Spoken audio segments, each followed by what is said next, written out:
जय हिंद. नमस्कार मित्रांनो. मुंबई उपनगरातील प्रवाशांच्या सोयीसाठी आता थेट त्र्यंबकेश्वर गाठण्यासाठी नवा रेल्वे मार्ग उभारण्याच्या हालचालींना वेग आला आहे. डहाणू रोड ते नाशिक या दरम्यान नवीन रेल्वे मार्ग उभारण्याच्या मध्य रेल्वेच्या प्रस्तावाला रेल्वे मंत्रालयाने मंजुरी दिली आहे.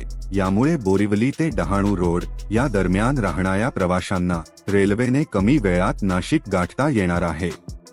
देशातील धार्मिक स्थळे रेल्वे मार्गाने जोडण्यास रेल्वे मंडळाचे प्राधान्य आहे. त्यानुसार 4 धाम, 12 ज्योतिर्लिंगे यांना रेल्वेच्या नकाशात स्थान देण्यासाठी नव्या रेल्वे मार्गांची आखणी करून मंजुरीसाठी रेल्वे मंत्रालयाला पाठवण्याच्या सूचना सर्व क्षेत्रीय रेल्वेंना देण्यात आल्या आहेत. राज्यातील डहाणू रोड ते नाशिक ही 2 शहरे सुरक्षित आणि वेगवान पर्यायाने जोडण्यासाठी मध्य रेल्वेने प्रस्ताव तयार केला आहे.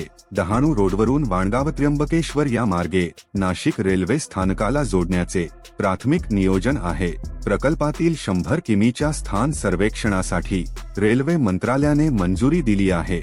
यासाठी 2.50 कोटींच्या खर्चाची तरतूद करण्यात आली आहे, असे रेल्वे अधिकाऱ्यांनी सांगितले. नवीन रेल्वे मार्ग उभारण्यापूर्वी वाहतूक सर्वेक्षण, टोपण सर्वेक्षण, प्राथमिक सर्वेक्षण आणि अंतिम स्थान सर्वेक्षण असे टप्पे पार पडतात. अंतिम स्थान सर्वेक्षणात संभाव्य रेल्वे स्थानक आणि रेल्वे मार्गासाठी अचूक खर्च तयार करण्यात येतो. हा खर्च मंजूर झाल्यानंतर रेल्वे मार्ग उभारणीच्या प्रत्यक्ष कामाला सुरुवात करता येते, असेही रेल्वे अधिकाऱ्यांनी स्पष्ट केले. नवा रेल्वे मार्ग नाशिक, पालघर जिल्ह्यातून जाणारा असल्याने त्या परिसरात नवी रेल्वे स्थानके येतील. त्यामुळे जिल्ह्याच्या आर्थिक विकासाला गती मिळणार आहे. 12 ज्योतिर्लिंगांमध्ये त्र्यंबकेश्वरचा समावेश होतो.